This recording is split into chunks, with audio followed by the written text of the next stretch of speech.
Yeah. That's why most people don't start, right? Because they want to be really good straight off the bat. Yeah. Whereas if you are okay with being the fool, you can start and then you can become great.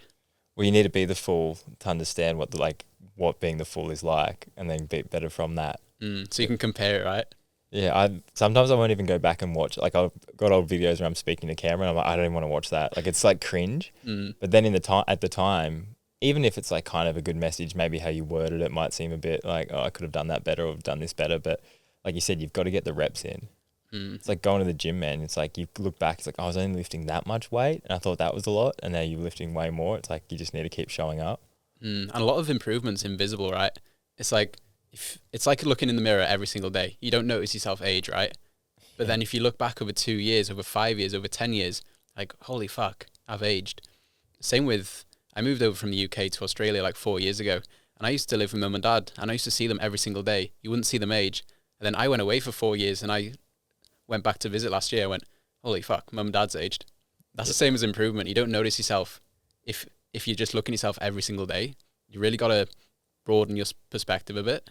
Yeah, that's true. Hey, it's like when you say, I use the same thing with like when you have like I got like a young niece and you see her and you're like, whoa, it's like you're another foot taller, and like everything changes, and you really see that like time seems to go faster when you're around like either older or younger people, because you really notice the difference. But if you're always around like people your age, you don't really notice the aging, because you kind of get stuck in this like point where it's not noticeable, and then suddenly it's like really noticeable in some people. And you're aging with them, right? Yeah, it's like when you're with your mates, you're just growing up together, so you don't really notice a difference. Then you see an old photo, you're like, holy shit. And like you said with the nieces and nephews, when you see little kids, it's like they change so much so quick. And that can be an analogy for talking on camera and starting a business. At the start, there's going to be way more gains, like starter gains. Whereas when you're 3 years in, there's such marginal gains from there on. But it's like the big progress comes at the start. Did you feel as well, putting yourself out there on camera like that, the blowback of people judging what you're doing and like almost feeling like, I don't want to put this out because it's putting yourself out there, and obviously when you put yourself out there you get a lot of blowback? Did you find that at the start where you're just like, I just don't even want to go down that path? Yeah, that held me back for so long. I think there was a 6-month period where at the start of the 6 months, like, I want to talk on camera. I've got this message I want to share. I've got all these video ideas. I want to share them. But I was just so scared about what people back home thought. Because I'm from a super small town in North Wales. There's like 2,000 people. I spent my first 23 years living there. So it's like, you know everyone. If anyone's doing anything, you know about it. You know who's dating who's sleeping with who. You know everyone's grandparents. Like, everyone knows each other. And if I was going to stand up like a tall poppy and start talking on camera about personal development, they're like, what the fuck is he talking about? And that's what I thought for the longest time. Like, everyone's going to judge me. But like, no one's judging you as much as you're judging yourself. That's what I realized. Like, when I started posting videos, no one actually cared. No one gives a shit. Nobody watched anyway because the videos are crap. So I didn't know what I was fearing, because nobody watches it. Nobody cared as much as I did. And most people are actually supportive. So all the worry I had was mainly in my head. And then as well, the people that would judge you are normally people behind where you're going anyway. It's like the whole thing is like, no one judges you that's ahead of you. No one doing better than you is going to look down and go like, what the fuck are you doing? It's all the people that are like, oh shit, he's changing his life, I'm not changing mine, so I'm going to throw as much hate as possible. Where it's like, obviously that's this internal battle they're going on with themselves. But what was it like to, because I'm small town as well, and I know that feeling of, it's like you don't want to be different, because if you're different, you feel isolated from what you know is like your community or your home of people. How was that to like break out of that and be the tall poppy kind of thing? It was difficult, man. Like, I was just in the grind. Like, 23 years, my life felt the same. I went to primary school, and then I went to high school, same mates, and then went to college we have in the UK, and then went into work, still playing footy with the same mates, going out drinking with the same mates. It's like the exact same environment. You're in a small fishbowl. And it's like, everyone knows their place. Everyone knows who you are. Everyone's, okay, like, feeling each other out. It's like a status game, right? Like, when I was growing up in that environment, I tied my self-worth to money a lot, and always looking around to compare myself, like, how am I doing on this hierarchy? And that's such a thing in small towns, I find. So being in that environment and me going in this completely different direction, it's like, I look at my brother a lot of the time, who's older than me, and he's always lived at home and he's stayed at home, and he's bought property, worked, bought property, invested, like the old money system like that, of the traditional system that you'd see in small towns. Then I've gone into a completely different direction, making money online, coaching people around relationships. It can feel a bit scary. Like you're like, I don't know if this is It's going to, unknown. It's so unknown. yeah, like I don't know if this is going to work, but I'm going to keep walking anyway. And then if self-doubt creeps in, and then you do get some criticism, that can hurt you a lot more because you already feel that a little bit. So it's definitely been harder because you're walking a new path, but it's like no one else is willing to do this. So yeah, I feel great about it. Was there something that happened that pushed you down the whole relationship coaching? Was there like a heartbreak or something that you went through that you were like, I need to help other people deal with this because I had to deal with it? Yeah, it's like no one grows up thinking I want to be a relationship coach. It's like life just throws you in that direction. And that's what I found happened with me. Because I originally got into coaching after a 7-year breakup. I was, living in the UK. And then I moved over to Australia with this girl. And then we broke up after 6 months because we were in like a completely different environment. And then after 7 years, I'd attached my identity so much to that relationship that when I came out of it, I didn't know who I was. I'd been in a relationship from like 16 to 23. So coming out of it, I was like, I get to reinvent myself now. And then I started getting in, I had 6 months of going through like drinking and drugs and partying and dating apps just to get validation and feel okay again. And then I started getting into personal development and posting content. And then people were actually resonating. They're like, that really helped me. That helped me get up and go to the gym. Some people like, that literally like saved my life. And I was getting some of this feedback. I was like, fuck, that makes me feel so good about myself. So I'm just going to keep posting. And then this business coach from the coast here messaged me like, hey, do you do coaching? Like you built a fair audience now. It's like 4,000 followers. I was like, no, what's coaching? And then he told me about it. He's like, you can learn the actual techniques and turn this into a business and be able to properly help people. So I started down that path. And then 3 years later, I initially started off with like mindset and confidence and all these broad terms. But everyone seemed to dial it into relationships. It's like, I want more confidence for my relationships. I want a better mindset for my relationship. So it all came down to this. So I just found myself getting bottlenecked into this relationship niche. And then here I am now. I'm like, oh, fuck. It's exactly where I'm supposed to be. True. That's interesting. This say that so many of those comes back to just having a good connection with. But I guess it's not just a romantic relationship. It could be a relationship with anyone that you're kind of around, like a friendship or like parents or family or whatever. But like you say, trying to build that relationship through all these like different tools that you would give them. What was it like when you first came out of that relationship and you said you didn't know who you were? How did you start to find who you were? Like you said, you went through the dating apps and the party and the drugs. Did you feel like that was numbing who you were though, not really showing you who you were? Yeah, I was just lost. I was like, whoever's closest to me, I just need their validation so I know I'm okay. That's how it felt. I didn't have a sense of self. I was always around my community back home for like 23 years. And then we moved over to Australia.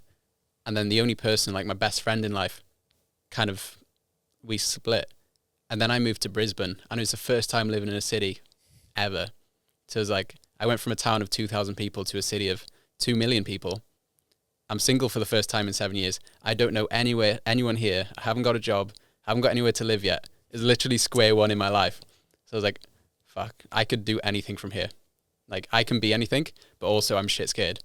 So it's dealing with that and getting thrown into that adversity and that uncertainty because my life had been so certain up till then. I know exactly what I'm doing. And then this uncertainty is what sparked me being able to get to the bottom of the old mountain, like the rock bottom, so I can start climbing who I want to be. And so many people don't do that because they live in certainty their whole life. So they never get a chance to reach that rock bottom and rediscover who they want to be.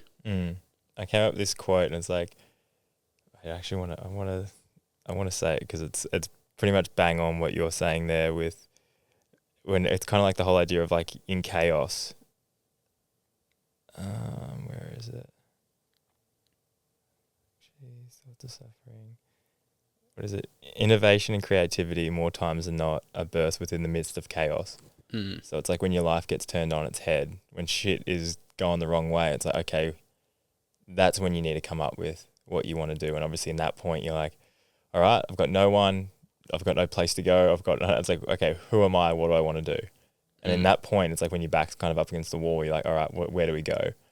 And how was that? Because like you said, it's like you can do anything, which is amazing, but also terrifying at the same time. And in that point, what was the, I guess, what was the mindset and motivating factors behind this decision to go down this path? When I came out of that relationship, like you said, it's just a blank canvas. And that's the scariest thing a lot of the time because Yeah. like I've had my plan the whole time. I know my next step. And then when there's a blank canvas, like I can do anything, but I can't do everything. So it's like, what's it going to be? And then the first 6 months was I found a mate and moved in with him that I knew from Airlie Beach previously. So moved in with him and then started going out with his mates. And then I got a job working solar for a bit. And then I was with all the tradies. And then they'd go out on the weekend. They'd want to do coke and drink and cheat on their missus, like that sort of environment. So I just like got dragged around into this environment. I didn't know who I was. I was just becoming whoever anyone else wanted me to be. I just wanted to fit in. So whatever environment I was in, I'd just be like a chameleon. I'd just blend into that. And then stepping back, starting getting into personal development. I remember I read The Subtle Art of Not Giving a Fuck, James Smith's I'm Not a Life Coach, like books like this. And it just gave me power over my life. Like I get to choose who I want to be now. So I stopped doing all the things I was doing out of insecurity. And I started deciding like, no, I actually want to do these things for myself, not just to fit in. And that was a huge shift. Yeah, it's massive. Hey, once you start actually going, and then you will find those people that do resonate with you when you do that. And it's just, I guess, having that, there's always going to be a time point when you change your direction of your life where you'll be alone. Like that's just a given. The Like, lonely table. yeah. Yeah. It's like, I don't want to do this. And this is what I have been doing. These are my friends. This is my community. I don't want to do that anymore. I need to find the new people, but that just doesn't happen overnight. It's like there's that transitional period where you're figuring out who you are. And I guess you'd probably see this as well with relationships. A lot of people can't be single and they'll be almost like flirting with someone as they're still in a relationship, and then they'll break up and they'll move straight to that next person. Like they can't be alone. But then when they're not alone, they don't learn from what they need to learn from. But it's like you have to accept the fact that at some point it's probably good to be alone, whether that's in a, like, say, coming up here and coming to a new place and being alone because you need to figure out who you are, not even in a sense of a relationship or what you want.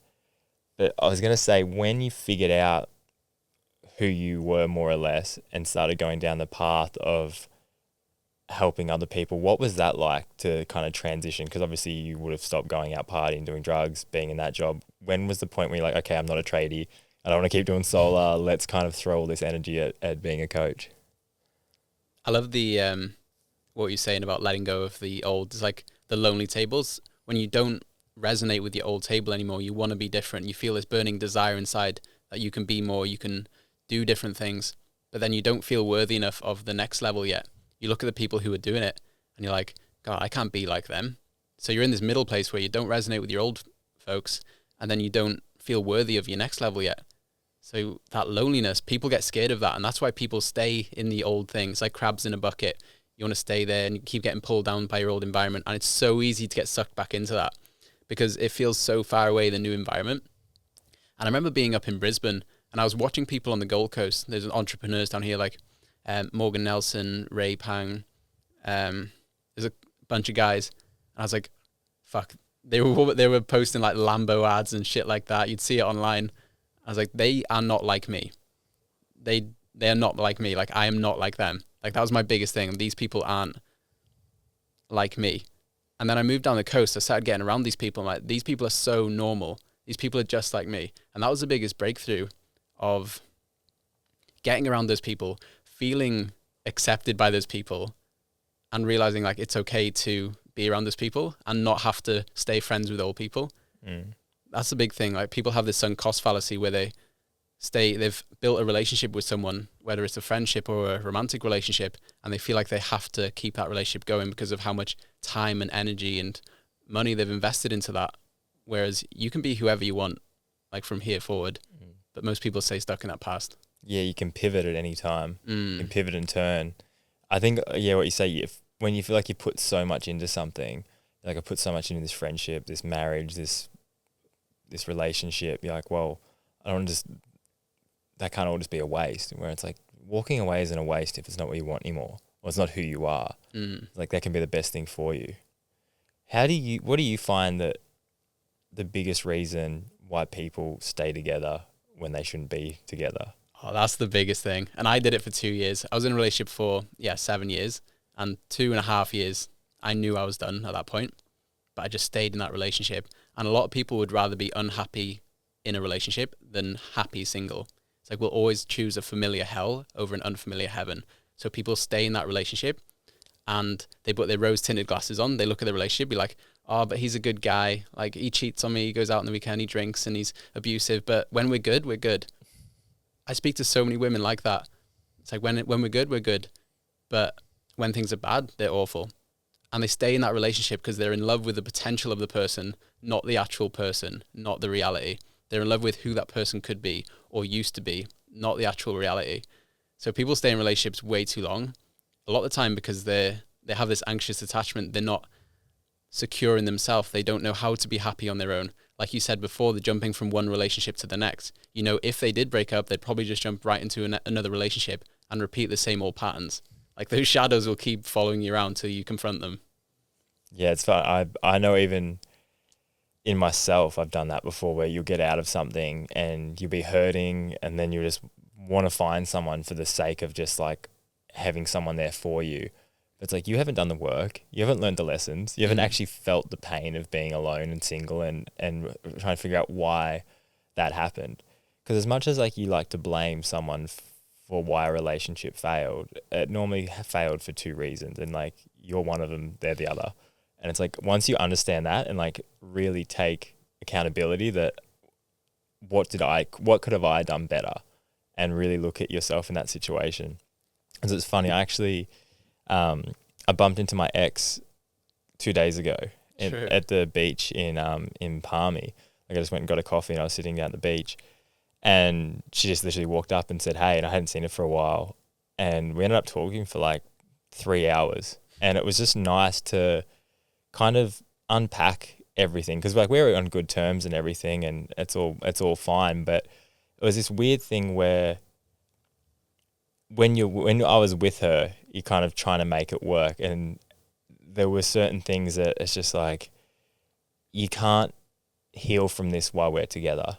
It's almost like you need to separate and understand, and if it is right, maybe you'll come back. If it isn't, it's all good. It just wasn't the right person. But it was funny because we're both seeing different people now, but it was just nice to sit down and kind of talk about what I did wrong, what she did wrong, but not from a place of you did this, oh, you did that. It was like, I did that, yeah, I should have done better. You did this, yeah, I should have done better. And it was like very, I don't know, it was like a calming conversation, because it was like putting our flaws on the table and actually understanding it and like healing from it, like really properly healing from it. And then carrying that through, because I said to her, I'm like, I'm so happy that I met you and we got to experience what we got to experience, and you got to teach me the lessons that now I'm carrying forward. So when I've been seeing this next person, all these little flaws that I used to do, I'm more aware of going in, and like more conscious going in, because you like learn the lessons from the pain of this failed. Well, I hate when people say failed relationship, because I'm like, you learn so much from it. Like, just because it didn't go as far as I guess I initially thought it would go, doesn't mean it's a failure. Like, I'm happy. Like, she's still a friend. I learned a lot of lessons. She learned a lot of lessons, and now I can be a better person in my next relationship. But it's when you're in it, it's hard to see that sometimes, right? When you're in the trenches, it's like you can't see the picture when you are the picture, when you're inside the picture. When your face is like right up against the wall. Yeah, so it's like, you zoom out. Let me take a wider berth view at this. Yeah. You can actually see what's going on. Did you feel like there was still an emotional charge when you saw your ex? Because sometimes when people break up, it's like there's things still unspoken. There's things I still need to clear out, air out. No, I think we put it all out there on the table. There were certain things. One of the things I told her that, so I kept going back and nothing really bad happened. So she would kind of come back as well, but she almost felt guilty because she was very stubborn and very like, if it's over, it's over. But then there was no big thing that happened. It was just like some trust issues, some insecurities and things that happened at the start that kind of carried through our whole relationship. And we would constantly kind of come back to each other, but then she would feel kind of guilt that she wasn't listening to herself. and just kind of falling into this, and then would pull away again. Then I would feel bad, and I kept going back. And this happened for ages until, and it sounds really bad saying it, but there was a girl that was kind of attracted to me, and she knew it. And I ended up hooking up with this other girl because I knew if I did that, then it would be done. And it would, because we were already broken up, but we just kept going back and going back. And it happened. And then I'm very honest, and she's like, have you slept with anyone else? And I'm like, yeah, I have. And like, was it this girl? I was like, yes, it was. And it was almost like that was like the deciding factor. And I was attracted to this other girl as well. It wasn't like I just did it out of like that reason, but it was, the thing is, it's like, you know, when it's like someone else, like I was not strong enough to just walk away. I just kept coming back, but I'm like, I know if I do this, it's over.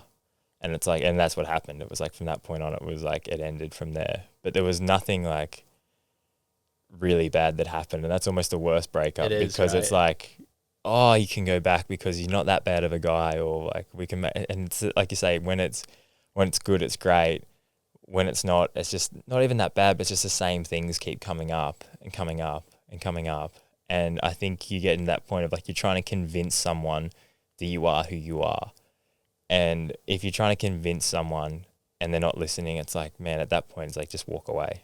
It's only so much. And it's like, if you're doing all your actions match your words as well, it's like, you can say what you want, but if your actions aren't matching, but if your actions and your words are matching and the person still doesn't see it, it's like, okay, maybe it's time to go. Most relationships end not because big events like cheating, it's thousands of little events. It's like death by 1,000 cuts. All these little things built up. And there's this analogy in relationships, like the feather, the brick, and the truck. And you feel these little signs in your relationship that something needs to be addressed, something needs to be sorted out. We need to fix this. It starts off with the feathers, like you're arguing a bit more, you're not going on date nights, you haven't had sex as much. And then if you ignore those signs and you don't address those things, it turns into bricks. And the bricks could be finding your girlfriend messaging her ex, or finding him watching porn, something like that. They're bigger problems, right? They hurt a bit more. And if you don't address those things, you get hit by the truck, which a lot of time is your partner sleeping with someone else, or your partner turning around and just leaving them. That's what happens to a lot of guys. They're so unaware in their relationship of how it's going that the girlfriend can turn around one day and be like, I'm out. I just want to walk away. And the guy's like, where the fuck did that come from? Like, we were all good and now you're walking away. It's like, no, you just didn't see all the signs leading up to it. So, yeah, women can be way more aware in that situation than men, and they can check out a lot earlier.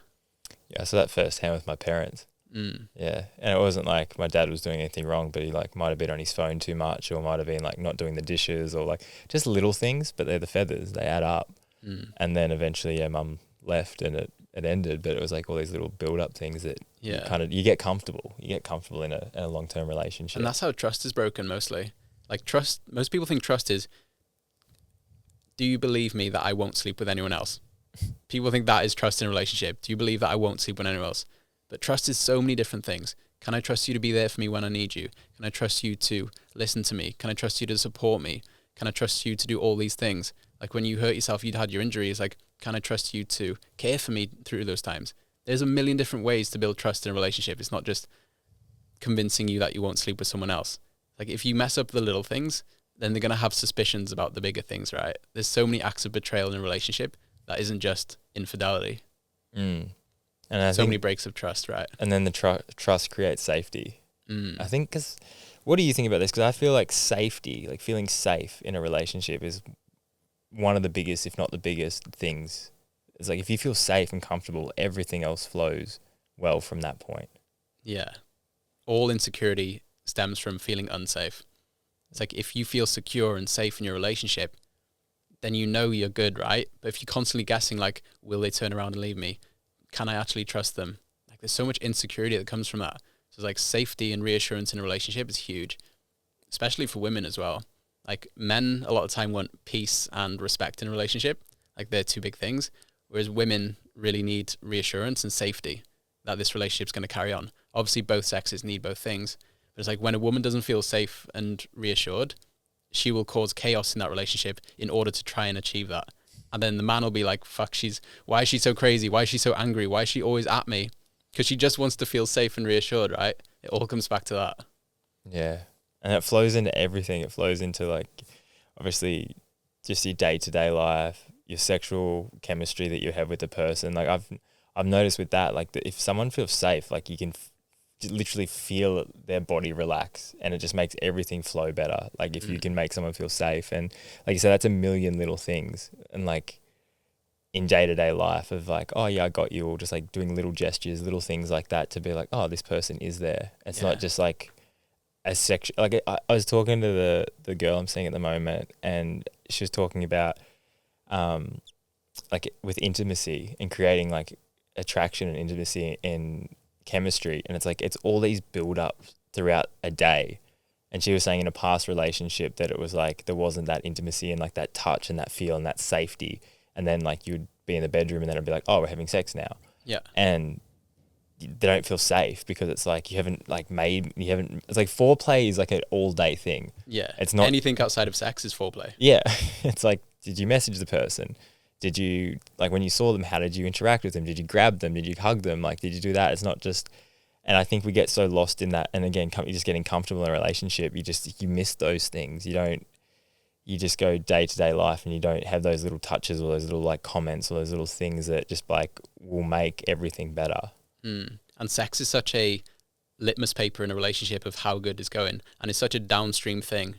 It's like if sex isn't happening and you don't feel in the mood and you're not intimate like that, it's like there's things happening upstream. And like sex starts in the morning. From the moment you wake up, it's your responsibility to make each other feel connected and support each other and answer those little bids for connection throughout the whole day. And it's like most people think sex is an on and off switch, and that's why they struggle. It's like sex is something we do in the bedroom for 10 minutes every fortnight, and then outside of that, it's off. So it's like on for this much and off for the rest. Whereas sex is always on. You're constantly having foreplay in your relationship by building up the connection. And think of intimacy as this glass, and you're constantly filling up the glass. And the fuller the glass is, the easier to jump into bed with someone. But if you've ignored your partner all day, and then you get to nighttime and you expect your partner to have sex with them, but you've ignored them, like no wonder they don't want to have sex with you. So you need to keep that glass topped up so it's so much easier to jump into bed together. How many people do you see staying together because of sex when they're like clearly shouldn't be together? It's like the glue that's holding together a failed relationship. Not as many as you think, really. When people break up, it's never, oh, I miss the sex. It may be if it's like short-term dating, like 2-3 months, like, oh, I miss that sex we had. But longer-term relationships, it's the friendship you miss the most. It's like my soulmate, my close connection. You don't only miss the sex, right? And a lot of long-term relationships lose the sex. They have sex maybe like once a month and it's shit and it's boring. So it's hardly ever the sex they miss, really. But you know, there's like the toxic, like classic toxic relationship. Fiery relationships. Yeah, where it's like it's ending, you know it's ending, but it's almost because it's ending and there's a bit of like hostility in it. Then there's like, you have sex, it's kind of like there's just a lot of emotion, and then you kind of, it continues on because of that. Yeah. And you're kind of holding on to this with, I compare it to like, you know, when you start a relationship, you kind of like, are we going to hook up? Yeah. Like, are we not? Are we? Like, I just met the person, we're vibing, it's all good.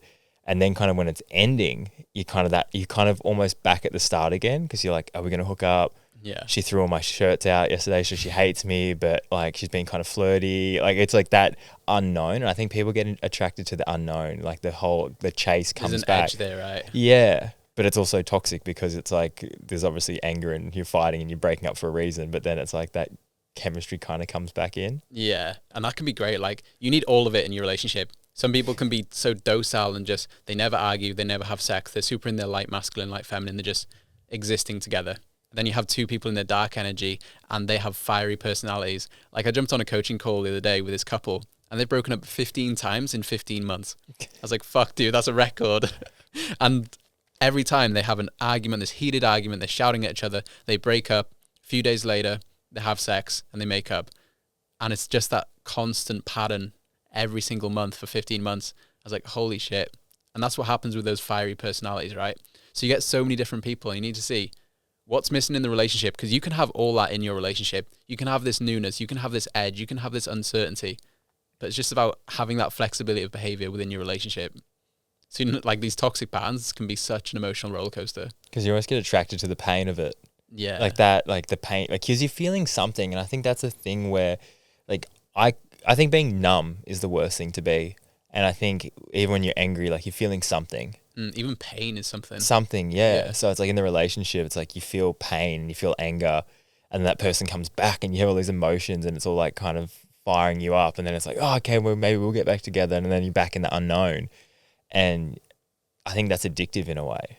It is addictive. And people get stuck in it. Do you see that often where people are just stuck in that kind of state? Yeah, that emotional roller coaster. It's like a dopamine high, right? Yeah. It's like watching porn, get a dopamine high, then you get a crash. It's like you'll make up with this person, then you realize they're still the same person that you argue with and don't want to be with. So you leave them, and then you just get back in the same cycle.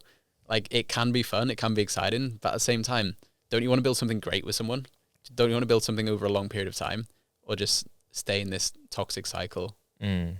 How do you feel, you just mentioned them with porn, how bad is that in relationships that you've noticed where people feel like they need it and people being addicted to it and the strain that puts on a relationship?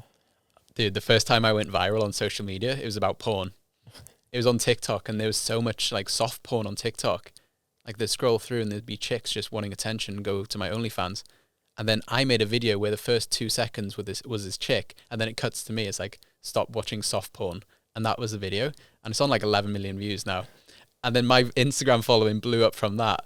And then I was like, fuck, I don't want to be the porn guy. But I'm stuck. Like, everyone knows me because of this porn stuff. Yeah. So it's a massive issue, dude.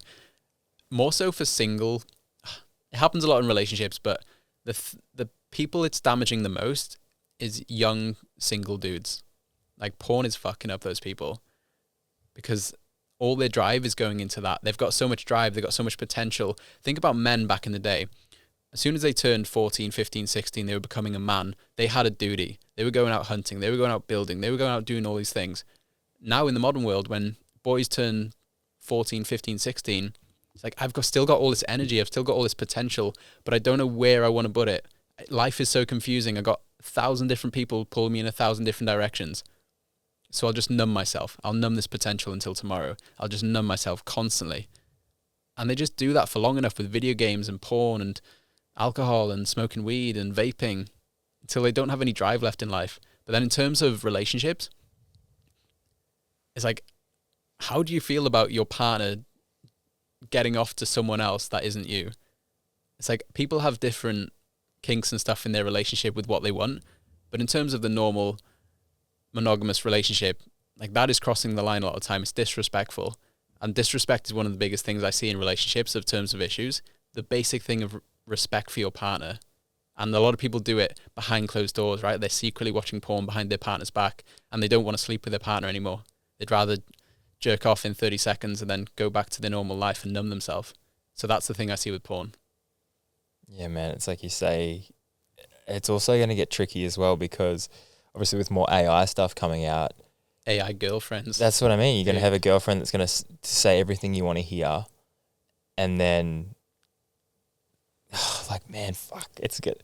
Like, love's going to get tested in the future for sure. Like, real connection, real love, real intimacy with people, just the way it's going with, okay, you can have an AI girlfriend and they're going to say everything you want to hear and they're going to look exactly how you want and you can tailor make them to be your person. Yeah. And that's it. And you're happy and you're like, okay, I got that. But like, how long does that last before you feel like, okay, I'm just talking to a robot? Because people are getting their needs met. Just like humans have these needs for connection. They get that through playing video games with their mates. So they don't need to leave the house.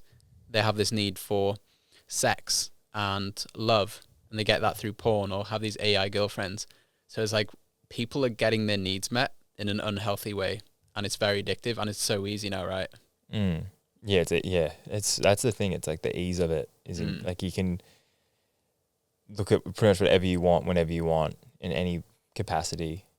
How did you mention then about the whole OnlyFans thing as well? How do you think that's impacting society and dating when I guess so many guys would have fake OnlyFans girlfriends, more or less? For sure.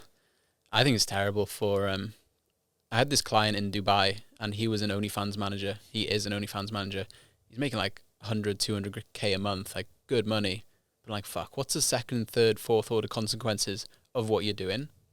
It's like there's a bunch of men in marriages and relationships who are watching that and they're going to separate and then the kids are going to grow up in a broken home. And then what are they going to do when they grow up? They're going to be watching mum and dad how they were as kids, and they're going to act that out unconsciously. It's like there is a lot of consequences for these OnlyFans models, but it's crazy in a world where a girl can shake her ass on TikTok and make all this money, and then a man can go out and work 50 hours a week laying bricks and make 1% of what she makes. It's just such a crazy world now, hey? Well, I think it's just everything has a tax to it. And I think, because all power to you. If you want to shake your ass, you want to make money, I've got, you do you. This is your life. This is your world. I'm not here to judge anyone for doing anything. But what you're doing does come with a tax. And that tax is going to it's not going to be paid soon, but it'll be paid at some point.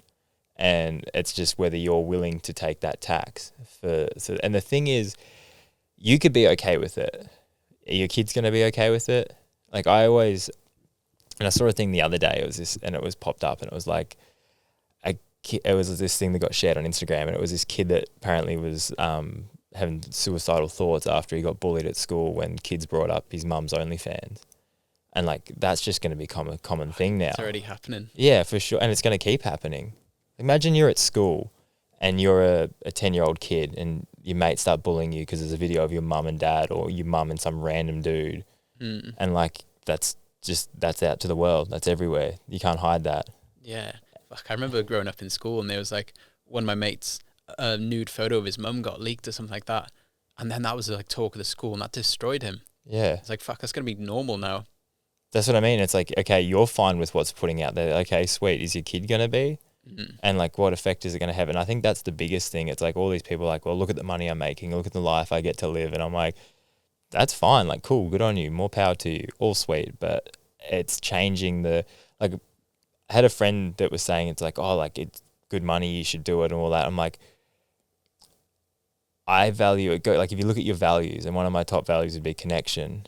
And I know that if just say you did that, like got and hooked up with an OnlyFans chick or made content like that, at some point that's going to probably affect connection with someone else. If someone asks, just say if I met a girl and then found out like, oh, I'm an OnlyFans girl and did that, instantly the connection between us would be changed and altered. And that's just, for me personally, it might not be for everyone, but I don't want that asterisk next to my name when I'm in the dating scene, because it just like, I think would affect long-term relationship. And then I think people will realize that, okay, I've made all this money, but I can't make proper connection with people now. And it's like, that's the tax you're going to pay.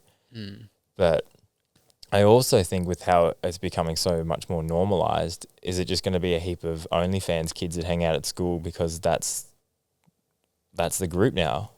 It's like you have these different groups of sporty people, goth people, nerdy people, OnlyFans, kids. It's like we just hang out because they bully us because of what our parents did.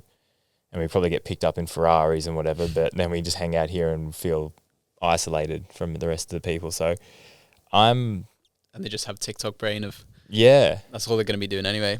And something you touched on earlier is like everything's so instant now. If you want food, it's there. If you want porn, it's 2 clicks away. If you want connection, go on social media. Everything is so quick now. So nobody's building these long-term relationships. No one's optimizing for fulfillment. They're optimizing for fun and instant pleasure. So I think back in the day, it took 2,500 years to build the Great Wall of China. So I think like 40 generations of men spent their whole life building this one thing, and they'll never see the end of it. If we can take a slither of their mindset and apply it to today's world, you can build the relationship of your dreams, the business of your dreams, because those two take focus. It takes working through the challenges. It takes dedication over a long period of time.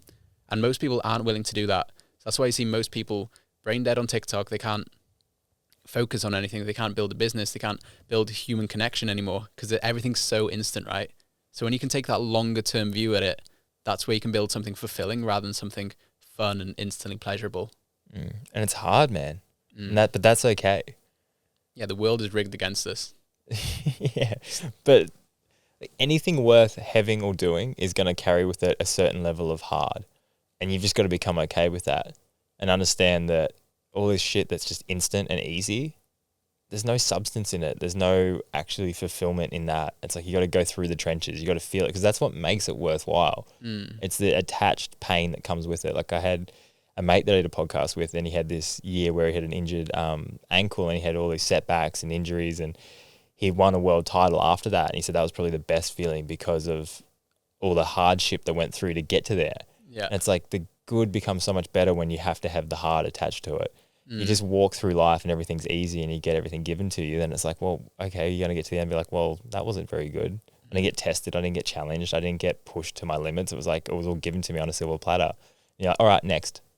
And then you keep doing that until you kind of actually have that setback. And you look at where you are now from when you got here, and like, it probably feels so much better because you were not at rock bottom, but definitely at a point where you're like, fuck, what am I going to do? Yeah. And then you've done it and you're like, oh shit. Yeah.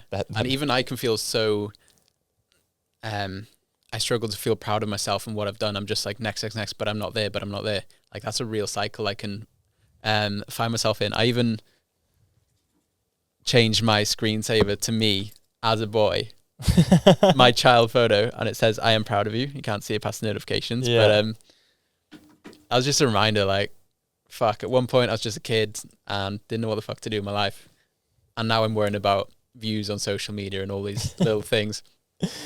Yeah, it's funny, isn't it? I always thought back to, like 11, 13-year-old me would be pretty pumped with what I've achieved. And you kind of got to look back at that and go, like, just be happy in the now. Yeah. Because it's so funny. I think it's a good mindset to obviously strive for more constantly, but then also understand that, like, a goal of mine used to be just moving to Queensland. Like, just moving here was a massive goal. And then I got here and I was like, oh my God, I did it.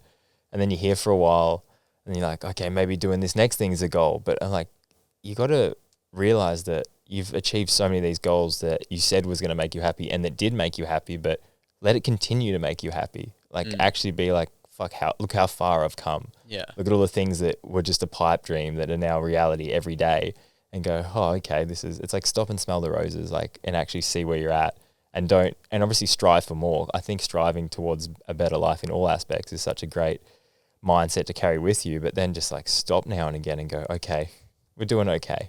Yeah. We're doing all right. All these, these quotes you hear all the time, like stop and smell the roses. It's like all these, there's a reason they've lasted so long. There's a reason you hear them all the time. And it's so true.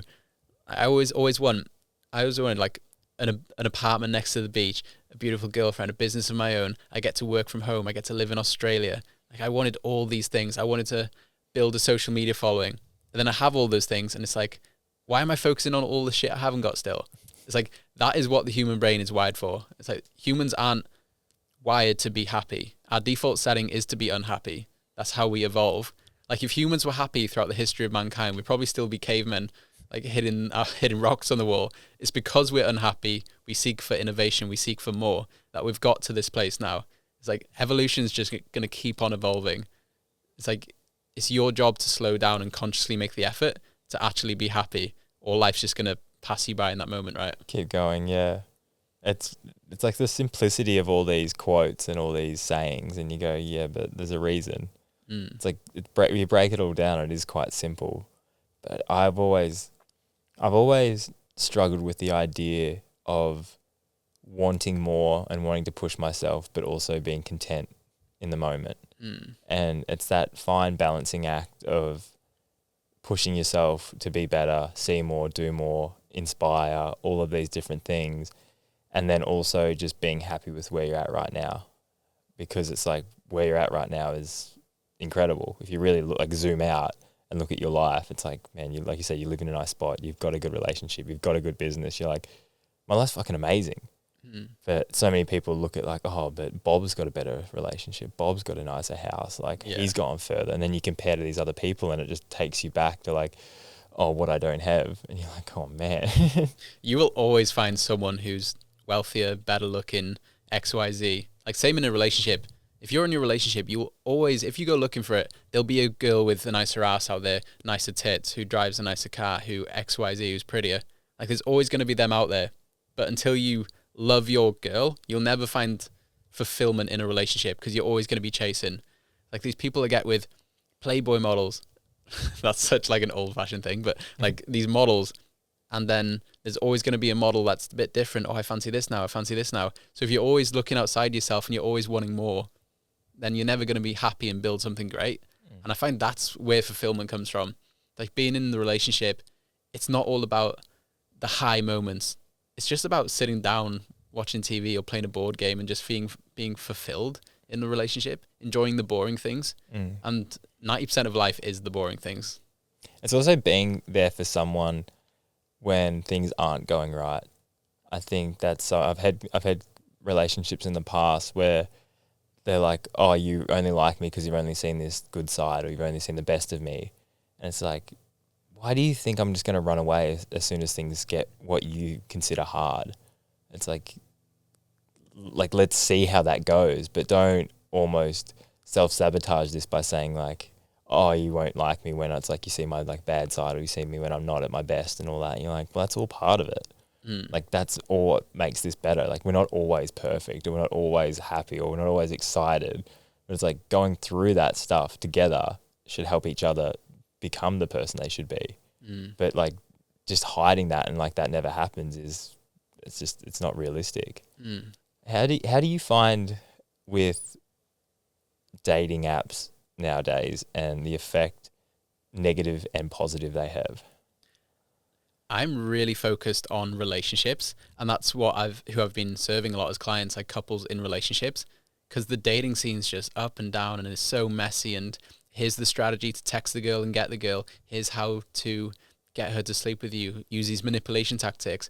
Like it's so messy and it's so up and down that I've really detached myself from that a lot. Like a lot of my following is people in relationships. And even I was sat in where you are and Caleb was sat here and he was asking me about the dating scene. And I was like, let me ask you, like, what is the dating scene like? He's like, fuck bro, honestly, like everyone just sleeps around. You can't trust anyone. You can't do this. Everyone's addicted to their phones. Nobody wants connection. Nobody can talk to each other anymore. I'm like, fuck, that sounds terrible. Like the modern dating market does not sound fun.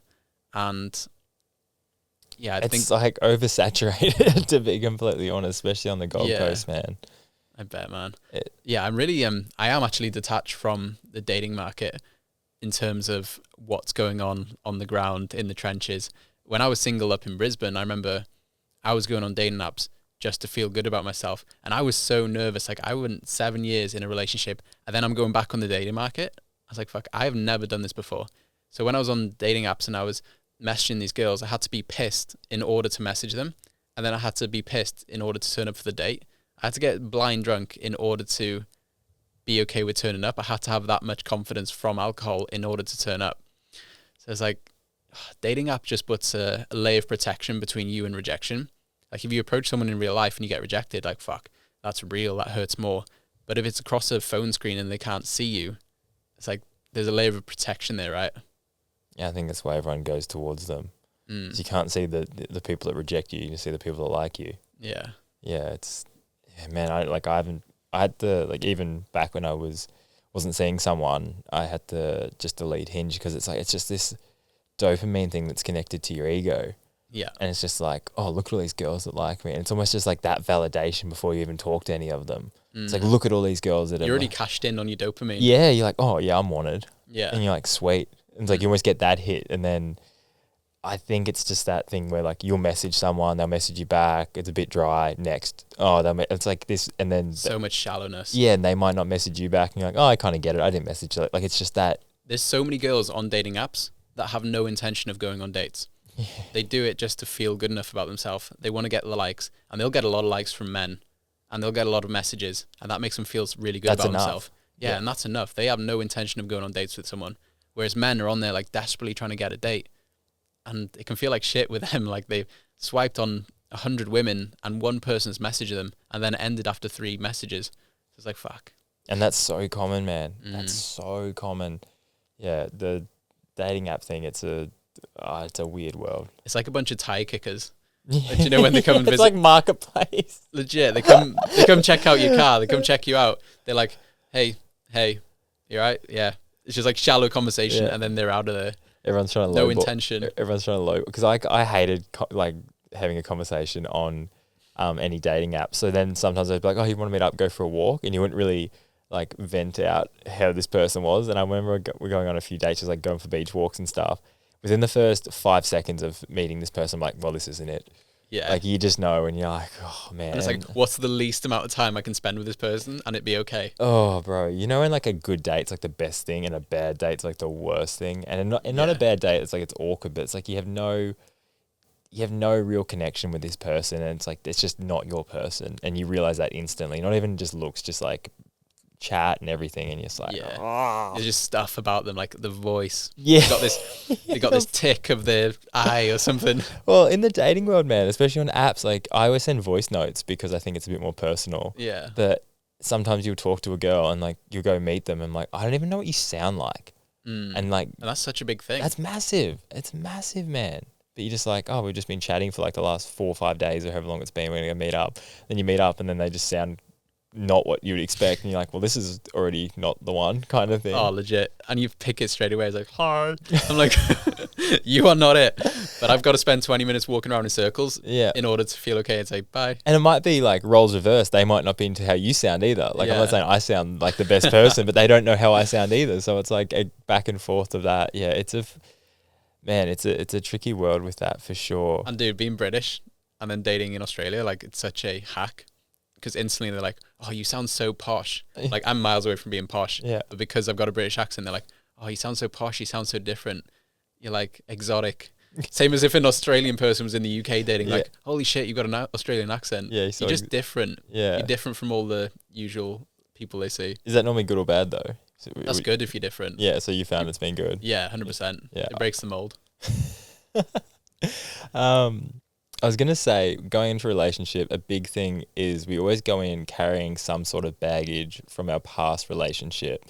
What are the best like tools to deal with baggage that comes along with a past relationship, and how do you kind of get rid of that? How do you get rid of the bags? How do you get rid of the bag? Like throw the bags away. How do you throw the bags away? Because that's something that, like, you know, it's like you're not throwing this anger at me, you're throwing this because it's bringing up your past that happened. It's like you were hurt by some guy, and now you're looking at all people as carrying that with them. And like you can do that both. Like I've come into relationships with baggage and had trauma that I've had to like unpack, especially with like people cheating on you or sleeping with their ex. And then, for example, the girl I'm seeing now is really good friends with her ex, and a previous girlfriend slept with her ex. So in my head, it's like last time I was talking to a girl that was friends with her ex, they hooked up, and now I'm back in that same kind of situation. So if I was to get frustrated at her, it's just me carrying that baggage into this next relationship. Yeah. Where again, like communication's great, but it's like you need, I guess, to have that clear communication to be like, I feel this way. This is not attacking you, but this is how I feel. Yeah. Have you felt? Yeah, 100%. And you see events play out. Say if a girl walks into the room and sees her boyfriend swiping out of an app as she walked in, and it means nothing. He was just swiping out of YouTube or something. And then in her past relationship, her ex was messaging these other girls. That's going to be a trigger, right? She needs some reassurance in that moment. But what happens is she gets emotional. She questions him. He feels under attack. He gets defensive. She doesn't feel reassured, which makes her question more. And it's just this cycle of shit communication, which leaves him feeling questioned and controlled and criticized, and leaves her feeling unsafe and insecure and not reassured. So that's the deadly cycle. And yeah, dude, like unhealed wounds from the past bleed on the next people you meet. So if you don't heal those wounds in the relationship, then they're just going to keep showing up. So in terms of in the relationship, you need to accept someone's whole package, like whole self when they come in the relationship. You can't only fall in love with the good. You have to fall in love with the good and the bad, and that's what creates deep love. And when these things come up, it's all about working through it in the moment. Like, hey, this came up for me. It made me feel a bit like this. And then they learn how to reassure you. You learn how to communicate your feelings. You learn how to feel what you're feeling and actually articulate it in a way that isn't judgmental, it isn't critical, it isn't controlling the other person. It's not like, hey, you can't be friends with your ex. It's like, hey, it's making me feel like this. How can we work through this? It's like, what is a non-negotiable? Because maybe it is a non-negotiable that they're not friends with your ex. It's like, can that be worked through? There's like things you can compromise on and things that are definitely non-negotiable for you. And it changes over time. So it's really setting that out, laying it on the table, be like, cool, we've got all these things to work with. Let's make it happen. Like you said there, you being friends with your ex makes me feel this way. It's not saying you can't be friends with your ex, because you can kind of, okay, you feel that way. Why do you feel that way? And you can understand it more. And a lot of the time that will stem back from a certain interaction or something that happened. And again, we're talking about when Caleb was here interviewing you, and I talked to him about his past, and he obviously had a pretty rough relationship with his mum. And now he carries that into his relationships now, where he's like, I don't trust women, I lie to women, I self-sabotage, I do all this. And like, it's not because of them, it's the baggage you're bringing from a trauma when you're a kid. Yeah. And I think we always carry stuff from a sneeze. Pineapples. Oh, I got it. Yeah, like, because I know, like, from the relationship you have with your mother is going to be like the first real connection you have with a woman. So that relationship is going to shape you so much to how you show up with other women. And it was funny because I was talking to him, and I guess I was in the polar opposite. Like, I got lots of love, affection. Yeah. Like, I just felt like that was just normal. So then I carry that with me, but then I haven't been in a situation where I grew up where my mum was abusive or angry or spiteful. So it's like you have got a completely different set of tools to deal with a relationship. Yeah. But it's just like how you need someone to like create a space where you can feel safe enough to at least communicate how you feel without them going, almost throwing it back at you. It's like once you can create that space that, like, I feel, when you say like, I feel this way and you make me feel like this, but it's like, you hope you could have a person that you could say that without getting the reaction. Well, you make me feel like this. And it's almost like, I compare it to like, when you throw anger at someone, it's like throwing a brick in a wall between you. And then when the other person throws anger back, it's like throwing like the mortar to hold it there. Yeah. And you keep throwing anger back and it builds this wall up between you. Where if someone like throws the brick and you don't throw the anger back, they just keep throwing bricks until that like they fall over and like there's no wall. And then you can actually go, okay, now that you've thrown all your bricks and you've got it all out there, but the wall's not built because it's not held together by more anger. It's like, we can actually have a conversation now. But sometimes you need to, you don't want to be like a punching bag, but just like let the person get out what they need to get out and then try and help them understand that on a deeper level so you can actually work through it instead of just like yelling at each other. Because you would see that a lot where it's two people obviously have their own issues, their own trauma, and they're kind of throwing it back at each other when it's like, okay, can you try and unpack that situation? So how do you find, what's the best tools to help a relationship kind of create that safe space? Yeah, so to change a belief, you must become aware of it. That's the first thing. Once you're aware of it, it's about looking for new evidence to confirm the belief you want. So if Caleb, for example, it's like, I can't trust women, women are unsafe, that's the belief that's in his head. And your brain looks for evidence to confirm the beliefs you already believe.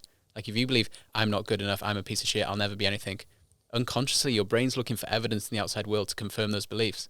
So like until you become aware of it, like, holy fuck, like I've been doing this, I can see it playing out in my relationships, and I actually want to make a change here. Okay, cool. Then moment to moment, you can feel it playing out where you're looking for evidence to confirm your partner's cheating on you, to confirm your insecurities, and you stop yourself in the moment. And then you're like, can I look for new evidence to confirm the belief I want? It's like, my nan, she was a beautiful woman. Like I can trust her. Oh, I've had friends that are women. Like they were great. They were really supportive. Maybe I can trust women. And then you start going about the world in that, with that new mind frame, rather than just unconsciously playing out the I can't trust women. Because sometimes if you have that belief and then you try and have a conversation with the woman and then she throws it back at you and gets defensive, it just confirms the belief like, oh yeah, I can't trust women because that's just happened. And then it just keeps playing out and the belief gets stronger and stronger. Yeah, man, yeah. But how do you, it's just that self-awareness in the moment to almost be like, it's not me. Mm-hmm.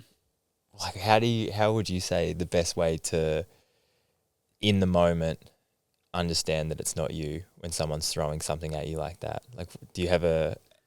Dude, emotional regulation is the best skill in a relationship.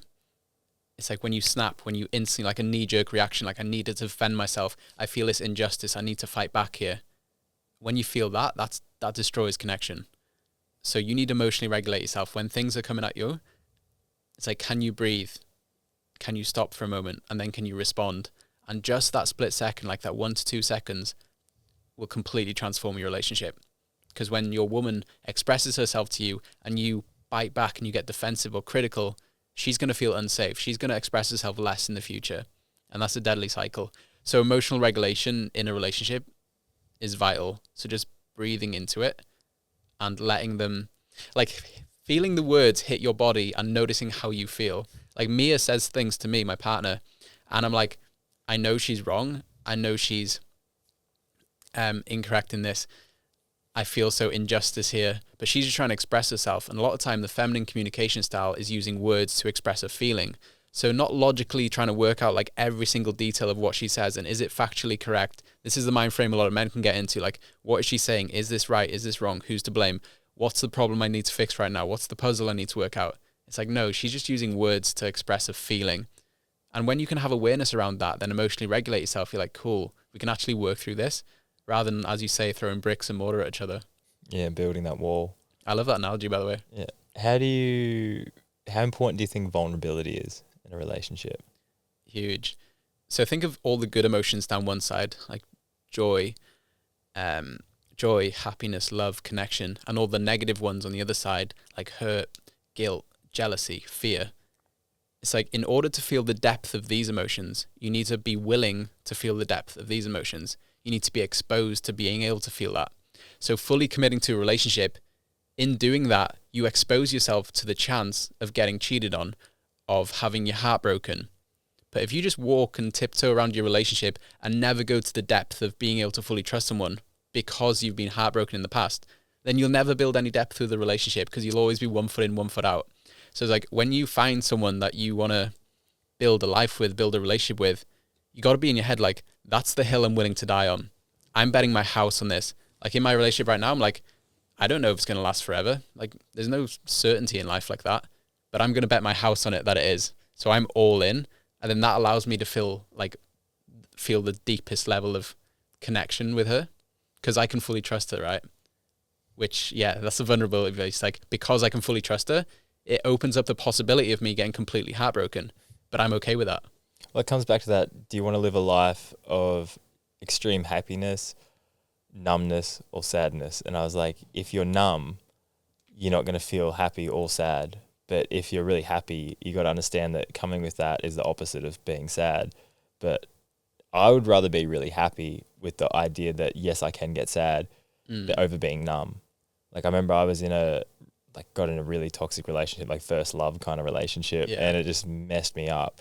And I remember, as like a safety mechanism, I just wouldn't let people get close to me because it's like, I don't want to lose myself in another person. I don't want someone to have the control over how I feel. But then you get to that point where you're like, love is giving the other person part of the steering wheel to like point you in a different direction. And it's being okay with that because hopefully you trust the person enough that they're not going to crash the car and make it burn. But you've also got to go, okay, letting go and being vulnerable is going to get the best out of this. And you learn that if you tiptoe around it and don't put out your best self, if it fails, that's probably the reason it fails. At least if you go all in and be that vulnerable person where you tell the person how you feel and it fails, at least you know. It's like, well, I gave everything. Yeah. I gave you all of me. Yeah. So if you don't want all of me, it's like, yes, it's sad, but also, well, you're not my person. And you might realize that obviously a bit after the fact, but you go, well, that was me. There's no more there, and you should be happy with that. It's like when you give your all in something and it's like, well, I gave my alls, so didn't work out. And people unconsciously self-sabotage in their relationship because they're always like, I can't trust women. Then you have that insecurity, then you look for evidence, and every time she walks out the door and she doesn't let you know where she's going, you question her, and then by the end she wants to leave you, and you're like, that's it, can't trust women, they all want to leave. It's like you've unconsciously created that out of your own shit, out of your insecurity. So like, until you get over your own shit, it's going to keep showing up in front of you. Yeah, the whole gaslighting thing's a real common thing. I used to do it. Yeah. I'd do things to annoy people and then they'd get annoyed and be like, oh, fine, just leave then. But it's like, you have that thing where you don't want to walk away, but you also don't want to go all in, and you're stuck in this like limbo state of like, what do I do? So you like, yeah, self-sabotage the point where they're like angry enough that they'll leave, and then you kind of like push them in that direction. And then it's like you take the weight of the actual decision off you and kind of put it in their hands. Yeah. Yeah, it's some just like little boy shit. It's such little boy shit. There's so much immaturity within relationships. When I jump on calls with people, it's like the man will wind up the girl, and then the girl will react and the guy will call her crazy. Yeah. Or the girl will go out, take photos with other guys out in the club, make him jealous, and then he would ask her about it and she'd be like, why are you so insecure? And it's just this manipulating mind game of immaturity. Yeah, man. You know when you come out of something and then you are with someone else that is just like the perception, because I was talking to a friend about this, and like insecurity, like you do have to deal with your own insecurities, but you also do create them in other people as well with what you do. So it is like a two people to tango kind of thing.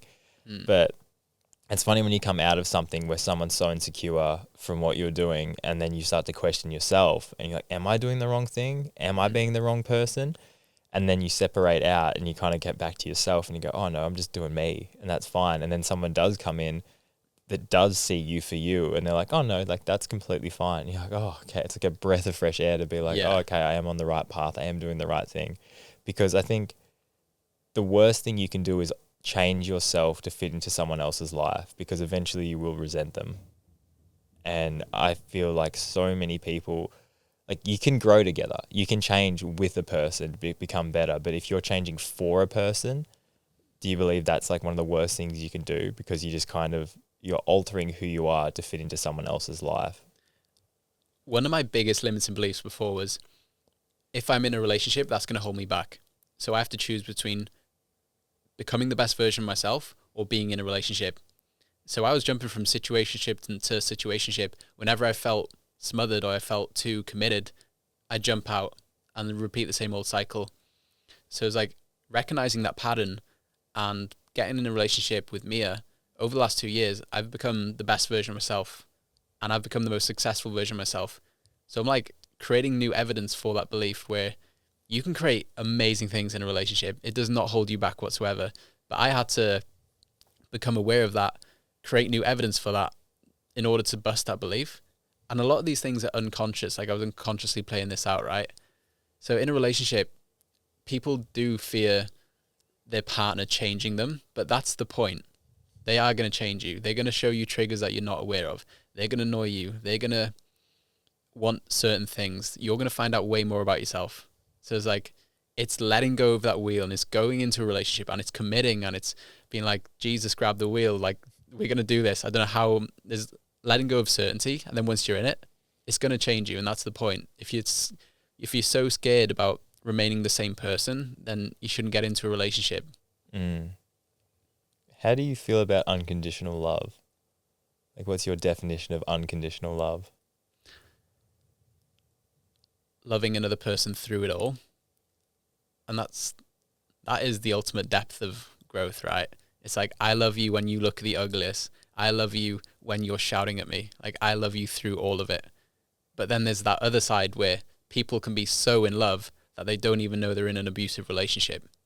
Like, people can be like, my partner rapes me, my partner financially abuses me, my partner does XYZ, but I'm so in love with him and I can't walk away. So there is, like, love is just an amplifier for whatever's there. Like, if you're jealous, love's just going to amplify that. This is the thing, because I talked about this with a mate the other day, and they said it's unconditional love is love no matter what, you'll be there. And I don't believe unconditional love means you have to be there. Because I think you can love someone and not be with them. And I don't think, like you said, these terrible things can happen. And you don't obviously have to have unconditional love for everyone, but just say in a relationship sense, like you have a girl, then you're just crazy in love with her, and for whatever reason it didn't work out and she ended up leaving you. It's like, you can still love that person unconditionally. Yeah. And just the fact that she's not with you now doesn't have to alter the fact that you feel a different way. Because like the whole idea is like, I'll love you if you are with me, or I love you. Like the whole idea is like loving someone just because they have to love you back. And I think once you, again, it's like you can't control if someone loves you or not. you can only control what you feel and how you show up. So I'm like, just because that person doesn't love you, why should that determine whether I love them? And I think if you have that unconditional love, it's like, I love you no matter what, because I see who you are as a person. If you don't want to be with me, that doesn't have to affect how I feel. It's like, it affects how much you show up in my life and how much I see you, but that's still fine. And I think that you should only focus on what you can control. And like, it was funny, like how I said I saw my ex, like I still have so much love for that girl. We're not together anymore. She's seeing someone else. I'm seeing someone else.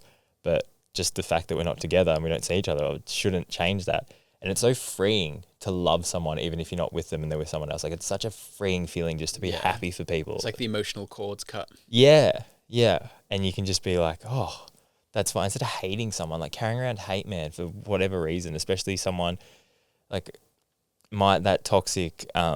that really toxic first relationship, like the whole, like, lost my virginity, was together. Yeah.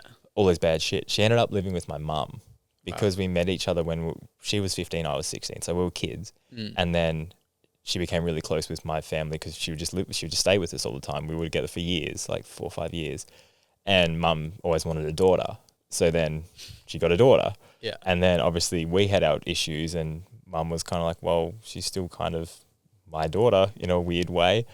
And I thought about this the other day because it really affected how I felt for love, because it's like my mum, first woman you ever properly love, and then the girl in a romantic set, the first girl I properly ever loved. Now they're best friends, and one's treating you so badly, and then the other one's kind of like not backing them up, but still supporting them and loving them. So that emotional strain on me was like, fuck, man, like looking back, some of the you know when you get that sinking feeling in your stomach when something goes wrong, like I just remember feeling that all the time. It was like you're just waiting to get hurt, and you knew it as well. I knew it as well. I'm like, you know, when you go into something, you're like, this is gonna fuck me up, but it's like the fat kid that keeps eating cake. Yeah. You're like, this isn't good for me, but I'm gonna keep going back. Yeah. And then when I'd come away and like I'd feel like I'd lose again, you said like, who am I? Like you lose yourself because of this other person, and you get so lost about like how to make myself happy. And then I think as soon as I would start to go down that path of feeling better and happy, you'd get a message, hey, how are you? Like, it's like almost like they can sense it. Like they know, it's like, oh, he doesn't feel like he wants to get back with me anymore. I better send him a message and just like keep them. Make sure he's still available. Yeah, keep them going. But like that emotional fucking roller coaster of trying to deal with the idea of like what love is. And then when I accepted the fact of like, I dropped all the anger, all the hate, all the like, you did this and you did that and all that. I'm like, you taught me so much. And going, I love you for all that you taught me, and that you were the first like proper romantic love. And like, that's still a massive positive. Yeah. And you kind of put all this shit aside and go, I wouldn't change anything because I love who I am right now and how I show up in relationships now. And you're a part of that building process to get me here, and being okay with that. But knowing that, I guess you would see this in a lot of people that like they're going through either a breakup or they're going through something in their relationship that seems really hard. And like, you probably need that to become the person that you should become. And if you actually look at the relationship and go, what can I get out of this? Or what can I do better? Like you say, when the relationship's going good, you don't learn that much because you just enjoy it for the fact it's going good. It's when it's going bad, or your insecurities, or your like if you're lying or you're cheating or all this stuff, you go, oh fuck, that's all come to the surface now. Kicks up the dust. Yeah, let's deal with it. You don't see it when you're in the good times. Yeah, and I love you mention your ex and like having neutrality towards it now and having peace towards it and moving past that emotion. That's definitely something I had to move through as well. Like the partner I was in a relationship with for 7 years slept with someone else, and I was still holding on to so much anger from that. And moving into future relationships, I still had so much anger. It's like the person I needed to forgive was my ex. I didn't have to be there in person to forgive, just like in myself. Like I could see it from that perspective. I can see I wasn't prioritizing the relationship. I can see X, Y, Z. So it's like I had to forgive myself. I had to forgive her because I held on to so much guilt for that happening for so long. And I didn't speak to anyone else about it. For like 2-3 years, I didn't speak to anyone else about it. And then I just bottled it up inside, and I stayed with this girl for that long, like another 2-3 years. And she was the only person I could talk to about it, about what happened. So it's like the relationship was this insecure, therapy, disconnected thing, like this. Wait, this was so you were still with your ex that slept with someone else? Yeah, we worked. No, she slept with someone else, and then we stayed together after that Yeah, for another 2-3 years. but it was like, It's just so toxic, and it was the most insecure relationship.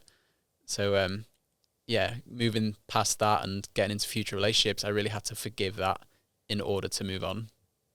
how do you believe living with a partner? Because do you see people that like they'll start seeing each other and they'll move in with each other very quickly after kind of dating or whatever? Do you think that's a good or a bad thing? It just exposes more layers, right? It's like you have your relationship. Imagine your relationship is a submarine. And if there's any cracks in that submarine, when it gets exposed to deep pressure under the water, those cracks are going to get exposed, right? So it's like when you move in together, there's a lot of things being exposed, like how they wash up, where they put the toothbrush, how they put the glasses away, where they keep things in the fridge, or they don't put lids on things in the fridge. Like even all these tiny things can add up. So if you haven't got a strong relationship going into moving in together, then it's going to be damaged. But if you've got a relationship where we have the capacity to work on things and talk about things, then you know your relationship's going to be fine. And there's definitely going to be things that are going to annoy you about your partner when you move in together. But it's like, as long as you've got the capacity to work through those things, you're going to be totally fine. Mm. Do you like the absence though of like being apart? Yeah, I feel it's really healthy. And at the same time, my partner and I spend a lot of time together. Like we have a business together. We work from home. We stay there. We've got a lot of different hats in the relationship. So we spend a lot of time together. So like having absence is a good thing. Having individuality in the relationship is a good thing. Mm. The whole like give me a chance to miss me. Give them a chance to miss you and vice versa. Yeah. I see a lot of people that get in relationships and they're just like, they're so entangled in each other's lives that they resent the person because they don't actually have that polarity of going away and coming back. And like, it's so good to be away from someone, especially someone you love. Yeah. Because you get that feeling of like, oh, I miss you. Like, I really miss you. And I see so many couples that get so entrenched into each other's lives and they move in together and then it's like, they like speed up the honeymoon process until it's like, you should enjoy that for as long as you can. Fuck yeah. Like, enjoy dating. Like, enjoy, like, I might not be able to see you this week. Enjoy, like, all that because then, like, you only get that once with someone. Legit. And it's like, once that's gone, it could still be, like, it's not like it could be a bad thing, but it's, you only get one honeymoon period. And then after that, it's like, you get other bits because obviously you get more comfortable. But again, it comes back to that unknown. Like, are we going to hook up? Are we going to, like, you're going to come back to mine? Are you, like, busy? It's Am I like, staying at yours or are you staying at mine? yeah. Yeah, I missed that part of the relationship. Like when we were first dating, we were living separately. And it's like when she comes over, I haven't seen her in 3 days. And then, oh, do you want me to grab something on the way? Just those little things of not living together. It's like cherish that for as long as you want. I think no matter what anyone says, we all like a challenge and a chase. You want to try and overcome something. You want to try and beat something. You want to try and like, and I think if anything's too easy, no matter how attractive they are, it just taints. Like it's just like, okay, sweet. Even if a girl comes up to you, she's gorgeous, and she's like, I want to take you home. You go, ugh, that's a bit forward. Where it's like, oh no, like you've got to actually put in effort to make this thing happen. That's where the excitement comes from. So if that's something, it's like the whole you're too easy. It's like, well, yeah, that's not what people want. Yeah. It's like our soul craves uncertainty and risk. It's like consciously in the day-to-day life, it's like you want to control your environment, control the controllables, but then you got this unconscious drive for uncertainty and risk and danger, especially men. You want to have that risk-taking behavior. Like that's still a part of us. So you need to flex that in some areas of your life or it goes dormant and you still crave that, right? 100%. It's funny how I know myself, it's like you think you want something and if someone's like a bit like pulls away a bit and they're a bit like this and you're like kind of like, oh no, like I want you to be more this way, but you're like, no, this is actually probably like subconsciously what you actually crave is that chase or that like uncertainty about a situation. For sure. I was going to say, what has been the hardest thing for you to like overcome in a relationship? before getting into a relationship, I would say it's the choosing between being the best version of myself or being in a relationship. But then I feel like the hardest moments have actually been through the dating phases. I came out of a 7-year relationship and getting into dating and seeing how I showed up in my dating interactions. Like I was very anxiously attached. Like I'd message someone and I'd be like obsessed and I'd fall in love and I'd be all in on this person and then I'd be all in on the next person, and just realizing how much I craved that certainty and how anxious I was around my relationships. So like becoming secure in myself and realize I'm okay being single, like I will survive and I'll be happy on my own.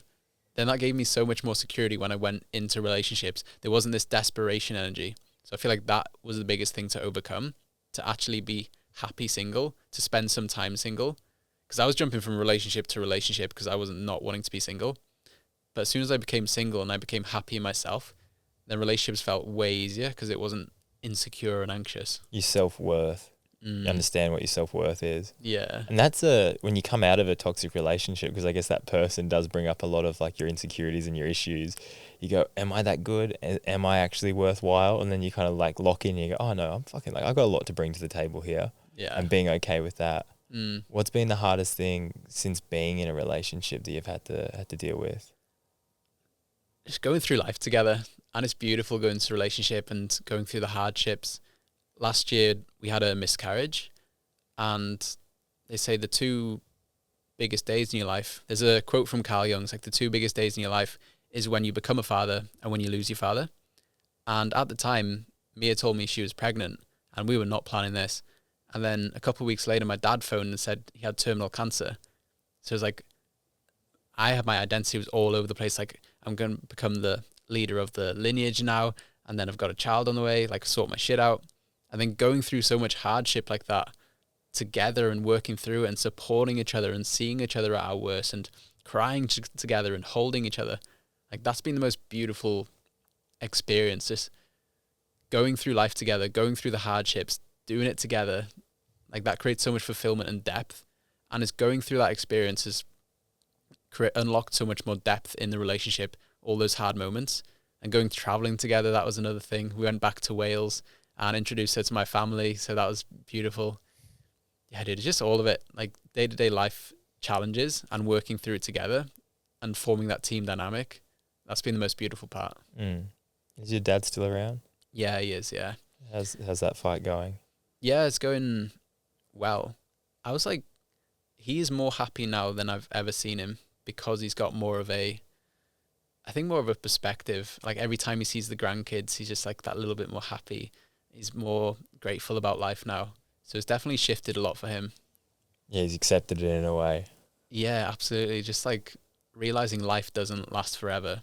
And even for me, it's like, it's obviously realizing your mum and dad are going to die one day. Like that's a huge part for someone to realize. Like you don't think about that until there's a scare like that. So it's like appreciating them more, calling them more, actually making the effort to go home and spend time with them because they're not going to last forever. And not rushing through it. There's so many times you go and have an interaction with them and you're on your phone or you're looking at this or I got to go.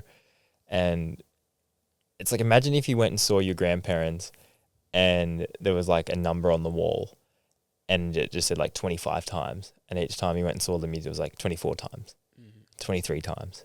And that may be it. Like realistically, if you live not in the same state or country as them, you don't know how many times you're going to see them. You have no clue. And as we all get older, like that number gets lower. So it's like you actually don't know that. So it's like everything seems like it's going to go on forever until you kind of like look at the hourglass and see the sand going through and you go, wait a minute, well, there's not that much sand in there. And you go, oh shit, this is all going to end. It's probably sooner than we think. So I think, like you say, it's just appreciating those moments more. And like you said, your dad, it's like you get that scare and you get put in that situation where you're like, oh, fuck, I'm just going to appreciate every little bit of it because it can all end tomorrow. And that's for anyone, it can all end. And being okay with that. And it's probably helped his health more because he's not carrying this negative energy of like, I'm going to die. It's like, well, we all are. Yeah. Let's enjoy the last little bit of it. There's this, I think her name's Holly Butcher, and she had this terminal illness and she died when she was 27. But in the last few months of her life, she wrote this letter. You can see it on YouTube. And it's just, if I could see my family and just sit down with the dog having a boring conversation, like I crave that so much. I just want one more time of that. I just want one more time of this. And she was talking about, stop worrying about all the bullshit things of on the surface. It's all about just the boring stuff of sitting down with your family, talking about the same old things, doing the same old things, but with people you love. And it just made me realize what's actually important in life. Like I look at all these accolades, like social media followers, money in the bank. It's like, who are you around? Are you actually happy in your human connections? And that's the most important thing. I was talking to a friend of mine who knows someone on the coast that's they've gotten quite famous, and she knew him before he was famous. And the more famous he's gotten, the kind of, she says, like, he's just kind of lonely. Like, he just hangs out by himself, and he always reaches out to her because it's like he knows her from his past life when fame wasn't there. So he knows that, like, oh, you were my friend before. You like me for me. For me, yeah. And as you get more famous, it's like, do you like me for me, or do you like me for the fame? Do you like me for the clout? Do you like me for the cool cars and the money? And that question gets harder to answer. The status of taking a photo with me and stuff like that. Yeah. So then you lose, like, it's like, again, everything has a tax. I'm like, okay, you've got all this fame and people around you, and like, but like, you don't have that deeper connection to who actually likes me for me. And when you break it down, like, at the end of the day, that's what's really important. If you just go back to those moments where it's just like, some of the best times I've ever had, it's just like you're with a few of your mates or a few of your family members playing cards or something, staying up late, like just really minor stuff. But you look back at it and you're like, you really remember that, and you're like, okay, there's some real value in this. But then we get so caught up in this idea of like, oh no, I'm going to be happy when I make all that money. I'm going to be happy when I've got that house. I'm going to be happy when I'm with that supermodel and all this shit. And you're like, man, like, if you're not happy now, you're probably not going to be happy then. Yeah, if you believe happiness is somewhere in the future, it always will be. Yeah, that's you great. You just keep chasing the horizon and just keeps moving further away. Yeah. It's just such a human thing. Like, the human condition is to always seek more. And as you chase these goals, there's just going to be more goals. You're going to keep moving the goalpost. And it's like, yeah, never-ending journey. I like that. If you think happiness is in the future, it's always going to be there. Yeah. That's great. I was going to ask you, what do you think has been the hardest point in your life, and what did you do to get out the other side of that? So, being back in Wales and growing up, I was very attaching my self-worth to money. And everyone around me is like, if you bought a house in this small town, like, that's success, right? You make more money than the people around you. And then my brother and I were going to buy this business together back in Wales. And we spent about a year trying to buy this business. It was like £2.9 million. It's like $5.5 million at the age of like 21. I was like, fuck yeah, I'm going to make so much money. I'm going to feel so good about myself. Going to be ahead of everyone. And then it took about a year building this, like trying to acquire this thing. And then it fell through in the end. So it was like this project that we were going to spend our lives building fell through. And then I was like, oh, at least I have my relationship. And then my partner flew home from Australia. And then she told me she slept with someone else. It's like, fuck, I just lost everything I was going to do in business. And I've lost the closest person to me. It's like, what have I got left?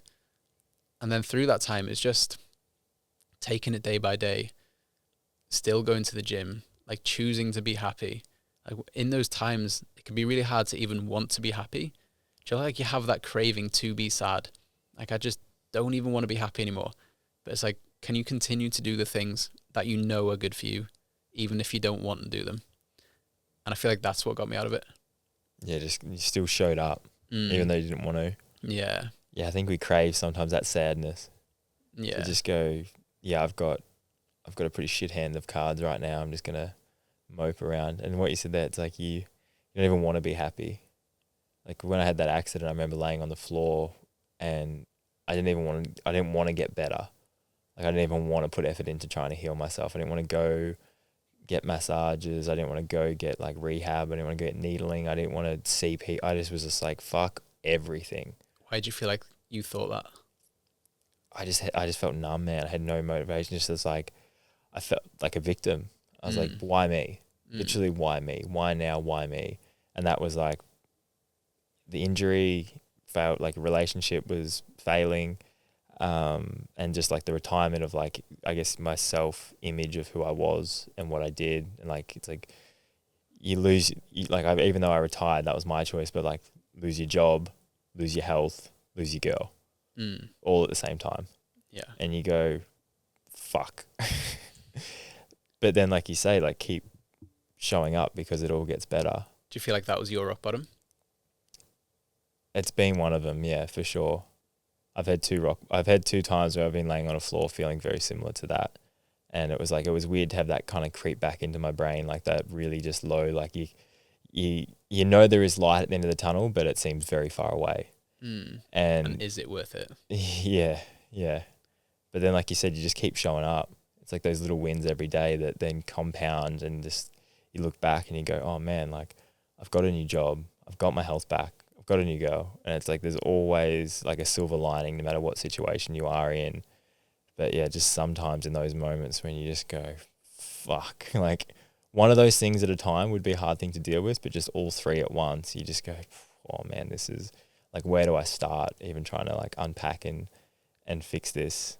But yeah. That's why I promote relationships so much, is like when you have a strong relationship as the center of your life and you're having troubles in your business, you're having health issues, you're fighting with your family. It's like when your relationship is strong, it helps so much. It helps you, like the support system of having a great relationship and knowing that's your secure base to come home to helps whatever's going on in life. But as you say, if things are going on in your life and you lose that at the same time, you'd be like, fuck, I'm just falling now. I've got nothing else to. Yeah, like who do I go? Yeah, who do I go to? Yeah. Who's got me in this situation? And even you get to that point where you don't even want to like put how you feel onto someone else because you like you don't want to bring them down. Yeah, with like you. I'm such a sad piece of shit right now. Like I don't want to bring you down. Yeah, And you feel guilt for that. Just like if someone's listening to this and they feel at a real low point, like no matter how low you go, there is always people that love you and want to support you. And it feels good for people when friends reach out and they need to support and I can support them. That makes me feel good. So by them not reaching out, it denies me feeling good of supporting them. So it's like, no matter how you feel, there are people in your life that love you and want to support you. But people get into their head of like, nobody loves me, no one's there for me. When actually it's a fucking lie. Like me, everyone's going to judge me if I make social media posts. It's like, no, that's just a lie I was telling myself. And I think understanding how to deal with people in those situations, because people don't want sympathy. Sometimes they just want a friend or they want to be able to talk. Because I know people would see me and just the reaction on their face would make me feel down. Because if someone sees you in a neck brace and you're pretty beat up and you're pretty stiff and slow and they look at you and they go, oh, you okay? Oh, and like they're just like that. And it's like, oh, I don't need that right now. And I know you're just like, you're trying to feel for me. But I think you want to feel normal. And if everyone comes up to you and just like, you can just see it in their face and their tone and how they like, are you okay? Is everything all right? Do you need anything? You get like babied. This is the last thing I want to talk about. Yeah. Can we just have a normal conversation? Exactly. And I know it's all coming from a place of love, but I know in those situations I just became a bit of a hermit because I was like, I don't want to bring people down through what happened to me. And then with that, it's a slippery slope. You stop communicating with people, you stop seeing people, you kind of shut off to the world, and can be a slippery slope in the wrong direction. So I think it's, if you've got someone in your life that's struggling, don't try and baby them into getting better. Just go and chat to them like it's normal. Like obviously if they want to talk about it, but don't make them feel different, because I think that's the biggest thing. And I talked to a friend who's a quadriplegic and he's like, the worst thing people can do is make me feel different. I just want to feel like everyone else. And it's like when people make me feel different, I feel different and I don't want to be different. Like I'm still a normal person. Yeah, I've got some issues with my body, but I'm still a normal person. I still can talk to you like normal. I can still joke about the same stuff. Yeah. And he had brothers, and the brothers would kind of like fuck with him in a funny way. Like they didn't treat him any different than when before or after he had the accident. Still take the piss out of him. Yeah. It's like you used to take the piss out of me. That was a form of connection. Yeah. Now I'm a quadriplegic. It's like, why would that stop? Yeah, exactly. And I guess from the outside, people would see it as like, oh, you can't like do that to him now. And it's like, what? Now you're going to alter how you show up for him and make him feel like you can't do something because of that. It's like you're taking away more from him. By not less. taking the piss out of him. Yeah, literally. It's like homeless people. Most of the time, they don't want a McDonald's burger. They just want a conversation. They Mm. just want someone to see them and someone to talk to them. Yeah, the connection. Yeah, that's what most people are missing. Not the sympathy of, oh, like, are you okay? Can I get you anything? It's like, that is great. That is a great first step. But still, if you could just talk to someone, that's huge as well. That's massive, yeah. I was going to say, we talked about the hardest point in your life. What about the best point in your life? When you've been at the highest of highs? The highest of highs. The moment that comes up, actually, when's this podcast come out? Oh, it wouldn't be for a couple of weeks. A couple of weeks? Yeah, cool. So my partner and I have just found out that we're having a baby, which is cool. Oh, so you get the miscarriage happened, but you've... The miscarriage happened a year and a bit ago. Yeah. And then 2 weeks ago, we found out that we're having a baby. So it's like 8 weeks now. So we're going to announce it in the next couple of weeks. So before this podcast comes out anyway. Yeah. So just going through that, like after the journey of the miscarriage, and we fell pregnant without even trying the first time. And I put being a dad like 5-10 years away, like, no, I'm way too young. Like, I don't want to do that. And then going through that experience and having the identity of a father and losing a child, it's like made us really want to be mum and dad as soon as possible. And then it took like 14 months of trying to actually fall pregnant. And then, yeah, she fell pregnant. Well, she's 8 weeks now. So that feels like one of the high moments for sure. How old are you now? 27. 27, yeah. It's funny that the feeling of like, I'm not ready, and then something comes up and you go, okay, like, I get it. Yeah. Because I was just pushing it away unconsciously, like, nope, not ready. All these bullshit excuses. But it's like, nah, you are fucking ready. Yeah. Just do it. No, that's epic, man. That's sick. That's so good. Yeah. I was going to ask, if you go back and talk to your younger self, what bit of advice would you give him? Take more risks as soon as possible. Like, stop just craving the certainty of the routine and wanting everyone to like you. It's like, go out and try shit. I would say try as many things as possible until you find what you love, and then just go all in on that. I feel like that's what I've done. Even though it's taken way longer than I thought, I've still found the thing I want to do for the rest of my life now, and I'm going all in on that and becoming the best at that. So it's like, if I could speak to my younger self, it's like, take risks, explore, step into uncertainty until you find something you love, and then become great at that. Yeah, go all in. Yeah. I like the all in thing, man. It's like, so many people tiptoe around like a job, an opportunity, a relationship, and then they wonder why it fails. I was like, if you want to be the best at it, man, you got to do everything possible to make that your thing.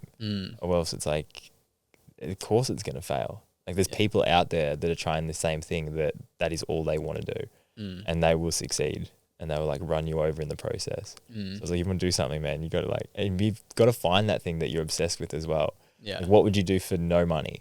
What would you do? What do you just want to do just because it's fun and exciting and makes you feel good? It's like, grab a hold of that, and you will become the best at that because you want to do it. You're not forced into doing it. Yeah. And the all in thing, same as relationships. Like, I'm so all in on my relationship. I'm so all in on my business, on my health. Just like, why not be all in on these things? No point tiptoeing around this. Yeah, I think it's, again, the fear of like, if failing, and if you fail and you're going all in, you're like, it's just that, it is kind of that hurt that comes with it, where if you go, it's like, do you know who John Jones is, the fighter? Like, he used to do coke before his fight. He was crazy. And he would do that because then if he lost, he'd say, oh, I was on a bender last night doing coke. And it was that thing Has he said that, has he? Yeah, he's come out and said that. He was like, True. he was partying because he wanted an excuse that if he lost. So it's like that whole thing about you're scared to be all in, because if you're all in and you lose, everyone will be like, well, that's all you. Where if you go, oh, I've got an excuse, I was doing coke the night before, I was partying, like, it's like, oh, well, then you've got this built-in excuse. But like, dude, no one gives a shit about excuses. Excuses are so, like, I remember I had this thing when I was still competing and racing, and I think it was at a race and I got a flat tire or something, and then people were like, oh, what happened? I was like, oh, I got a flat tire. And it's like, I thought that because I had a good excuse that it was like, okay, but I was like, no one gives a shit, man. They just look at where you are and what you got. Like, on the bit of paper that says your result, it doesn't say he got a flat tire, it just says you're here. Yeah. The fucking excuses don't end up DNF. Your excuses don't end up on the bit of paper. It's like, you're either here or here. And it's like, no matter what excuses you get, people don't care. Oh, I was sick. Oh, I was this. I was that. It's like, don't give a shit. You didn't perform. You didn't get the thing. We don't care. We don't want you.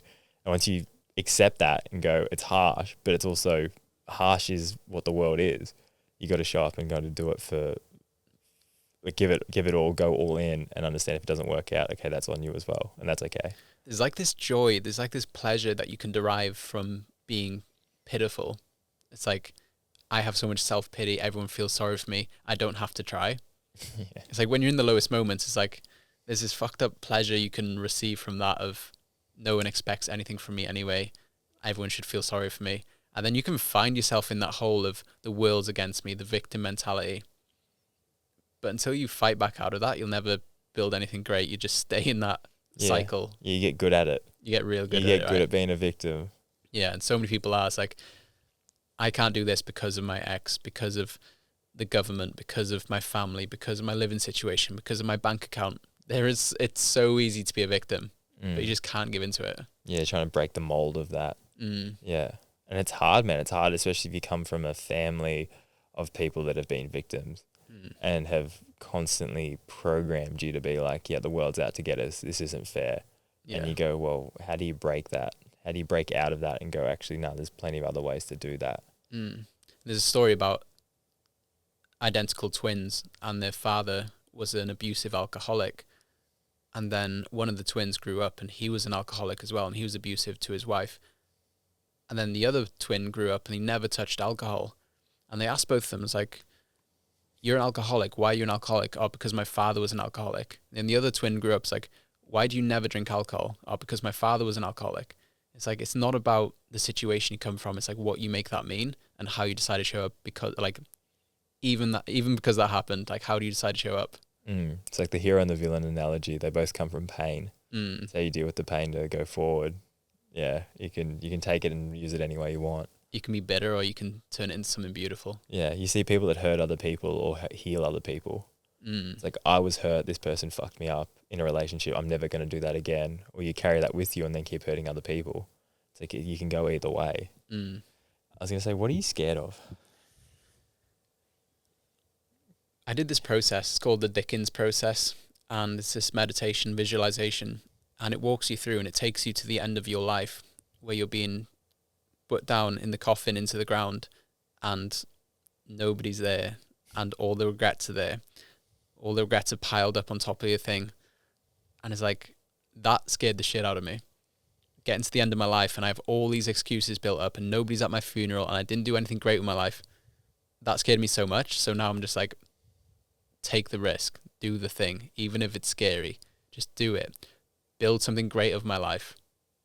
Build great connections, build a big business, do the thing anyway. Say yes to the podcast, say yes to traveling, do the random things, because everyone's going to die in the end. So my biggest fear is getting to the end of my life and realizing I didn't make the most of it. Yeah. What's your biggest fear? I think it'd be similar to that. Hey, it's funny because I'm really okay with death. Like if I died tomorrow, like obviously the stuff I want to do and like kids would be really nice and all these other things, but like I'm very content with the idea of death. Like I think that's the thing. It's like, because you say, if you're scared of not achieving more, I'm like, I'm already pretty content with what I've achieved and what I've felt and who I've been around. It's like, I felt so many good things, and obviously there's always more, but it comes back to like, what's enough? And I think it's being very content in the moment of being like, if it was to go out, I've had enough. Like I've had enough of life that I'd be content with like it going. And obviously I don't want it to happen at all, but I think it's, that possibility of, regretting the decisions or the things you made. But I was always scared, and I still am. I think I'm scared of hurting people that love me unintentionally. And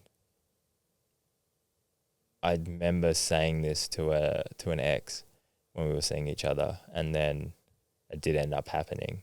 And I think that was kind of, like hurting someone and not doing it like you don't intentionally mean to hurt them, but just through how circumstance and situations and things happen, and you do end up hurting that person. I'm always scared of that, because it's like you don't mean to do it, but it still happens.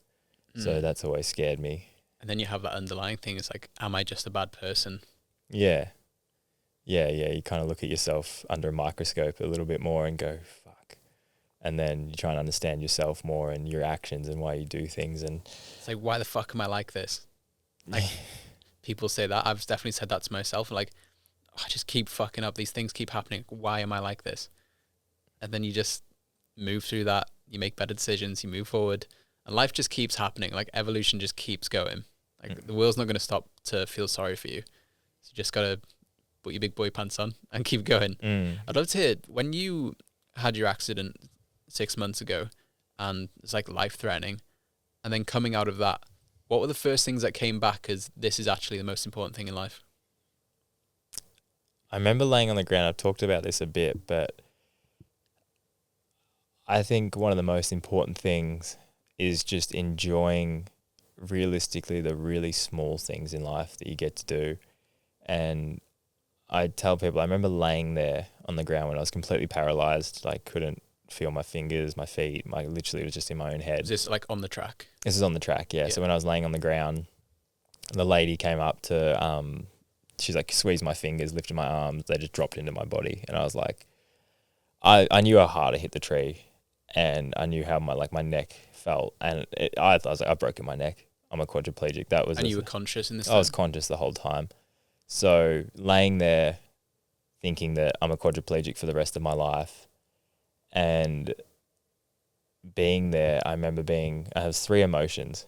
I was extremely scared, I was extremely angry, and then I was extremely at peace. And I just rotated through those emotions.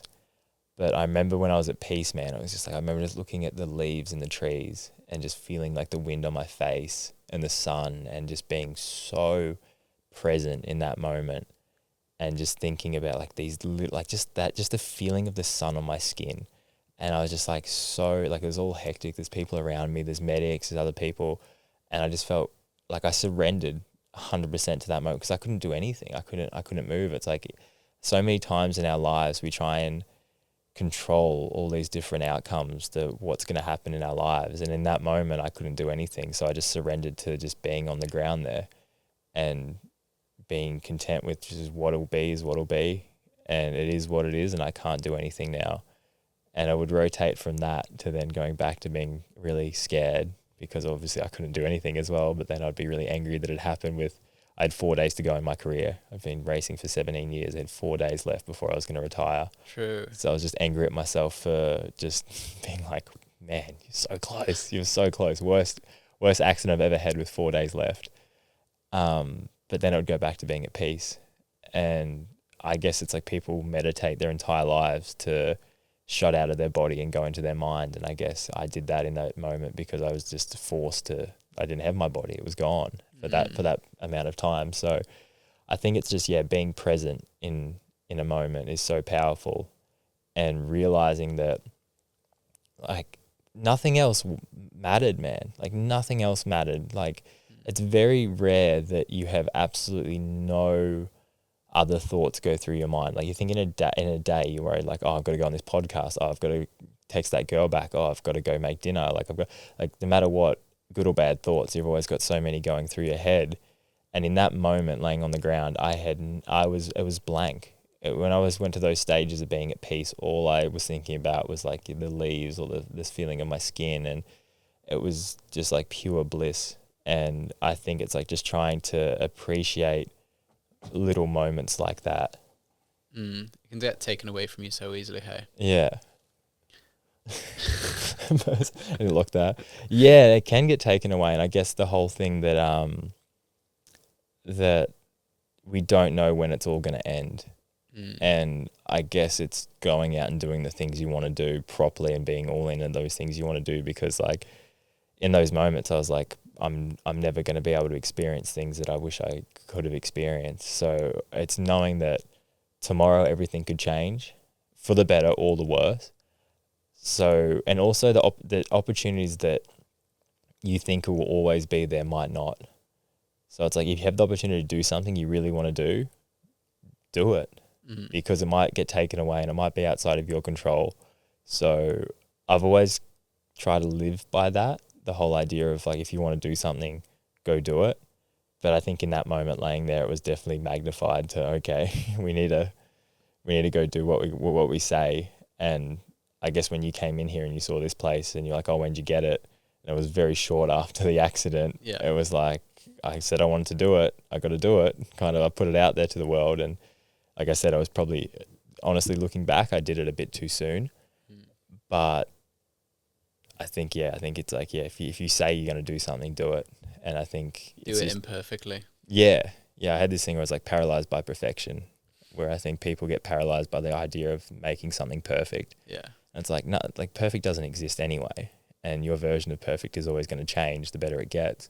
So it's like this place, like looking back, if you said this was going to be what it was, I'm like, oh, it's perfect. But now you've gotten here, I'm like, oh, but this could be better, or that could be better, or this can be changed. And like, it's like perfect's like happiness. It's all, you're always chasing it. Like perfection is something you will never grasp. So I think it's just like, again, just showing up, understanding that it's going to suck probably at the start. There's going to be teething issues. There's going to be things you need to overcome, but that's okay. And that's actually the good part of it. It's like, I heard this thing, it's like the getting the goal. Oh, really? Yeah. When did they book it? True. Yeah, it's 3 now. All right. We'll come in a sec. Sorry, podcast. All right. All right. Well, we're going to finish up either. Anyway, I guess they just booked it recently. That's so funny. That's funny. All right. Well, we're going to wrap this up. I just checked my phone. They booked it an hour ago. Oh, true. While we were here. So while we're in it, yeah. That's funny. Yeah. Anyway, Charlie, thank you for coming on. We definitely wrapped it up a bit quicker than I thought, but I really enjoyed it. I have to get you back on again to talk about more relationship stuff, and I really enjoyed it, man. Yeah, that was sick. Appreciate you, brother. No, all good. Funny ending. Get the fuck out. Get out of my room. All right, bro.